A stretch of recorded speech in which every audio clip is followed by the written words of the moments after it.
नमस्कार, मैं doctor Gul Shagufta, hospital infection control officer, smart care hospital से। आज हम एक बहुत इंपॉर्टेंट टॉपिक पर बात करने वाले हैं। आज का करंट टॉपिक जो आजकल चल रहा है वो है HMPV यानी ह्यूमन मेटान्यूमो वायरस। ये क्या है? ये एक आम वायरस है जो सन 2001 में खोजा गया था और इससे लगातार इन्फेक्शन होते रहते हैं, लेकिन इस समय ये बहुत ज़्यादा चाइना में इन्फेक्शन होने की वजह से एक हॉट टॉपिक बना हुआ है। तो ये किस तरह का वायरस है? ह्यूमन मेटान्यूमो वायरस फैमिली न्यूमोविरिडी के अंतर्गत आता है, जो कि रेस्पिरेटरी सिस्टम से संबंधित इन्फेक्शन कॉज करते हैं।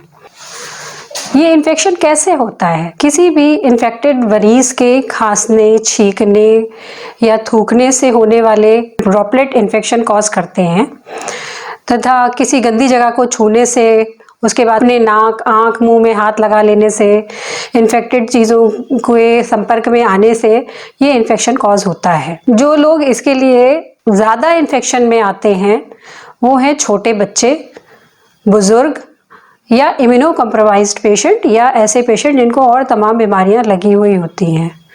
कारण क्या है जो ये इन्फेक्शन इन्हीं लोगों को कॉज ज़्यादा होता है? ऐसे मरीजों में इम्यूनिटी कम पाई जाती है और ये वायरस स्पेशली एडाप्टिव इम्यूनिटी को कम करता है, जिसकी वजह से इन्फेक्शन ज़्यादा कॉज होता है। कैसे बचा जाए? जब भी हम किसी भीड़ वाली जगह में जाएं तो हम मास्क का प्रयोग करें।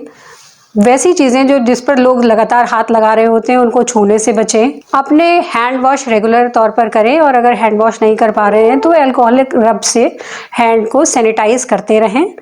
और पब्लिक प्लेस पर जाने के बाद किसी जगह को अगर हम छू भी लेते हैं तो हमें अपने नाक, मुंह, हाथ, आँखों में हाथ लगाने से बचना चाहिए। अब इससे बचने के उपाय क्या हैं? फिलहाल अभी तक इसके लिए कोई भी वैक्सीन उपलब्ध नहीं है, तो लगातार हाथ धोते रहना चाहिए, भीड़ वाली जगहों पर जाने से बचना चाहिए, किसी भी संक्रमित व्यक्ति के संबंध में आने से बचना चाहिए।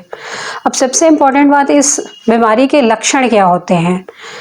इस बीमारी के लक्षणों में मेनली नाक बहना, खांसी होना, गले में खराश होना, जुकाम होना, बुखार आ जाना और बच्चों में ब्रोंकाइटिस स्पेशली होता है और बड़ों में क्रॉनिक ऑब्स्ट्रक्टिव पाथवे डिसीज ज़्यादा कॉमन पाया जाता है। इसके अलावा अस्थमा भी हो सकता है। कई लोगों में न्यूमोनिया भी देखा गया है, जो इम्यूनो कॉम्प्रोमाइज्ड पेशेंट में सीवियरली पेशेंट को इफेक्ट करता है। रिकवरी के लिए कहा जाता है कि ये पेशेंट 1 हफ्ते में ठीक हो जाते हैं और अगर किसी पेशेंट को इम्यूनो कॉम्प्रोमाइज्ड पेशेंट जो होते हैं जिनको ये ज़्यादा इफेक्ट करता है, उनमें कभी कभी 2 हफ्ते भी ले सकता है। अब हमें अगर एक बार भी इन्फेक्शन हो गया है तो हमें क्या करना चाहिए? हमें तुरंत डॉक्टर के संपर्क में आना चाहिए। अपने स्वतः ही कोई एंटीबायोटिक वगैरह नहीं लेनी चाहिए, क्योंकि एंटीबायोटिक का इस बीमारी पर कोई इफेक्ट नहीं होता है।